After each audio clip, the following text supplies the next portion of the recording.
الخلاف اللي صايرة داخل لجنة التوافقات؟ هو الحقيقة في عدة فصول أنا كنت كانت محل خلاف بين مختلف كتل مجلس نواب الشعب من قانون مكافحة الإرهاب ومنع غسل الأموال، لكن الفصل اللي شد أكثر من فهمتي واللي شكل خلاف برشا ما يبدو أنه حاد هو الفصل 88. الفصل 88 متعلق بمنع غسل الأموال.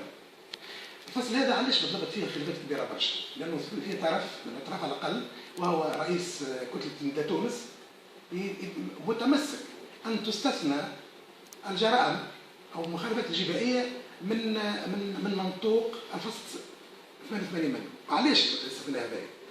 بمعنى أن الأموال المتأتية من التهرب الضريبي لا تعتبر غسل الأموال.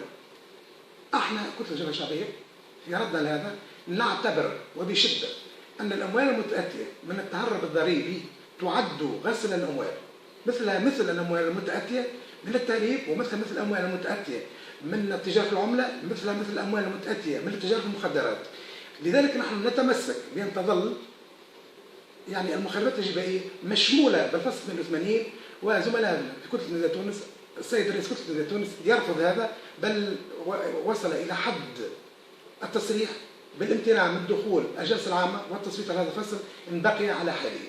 لكن يبدو أنه في إمكانية للتجاوز الآن، التجاوز في أي اتجاه، أن تخفف العقوبات متى كان المقصود منها ردع المخالفات الجبائية. هذا الجانب لا يزال إلى الآن محل النقاش، والجبهة الشعبية لا تزال أيضا متمسكة أنه لا يمكن اليوم تبييض الأموال المتأتية من المخالفات الجبائية، لا يمكن الآن الدفاع عن التهرب الضريبي، لا يمكن اليوم أنا فهمت المساهمة في إضعاف ميزانية الدولة تحت عنوان يعني حماية المتهربين من الضريبة.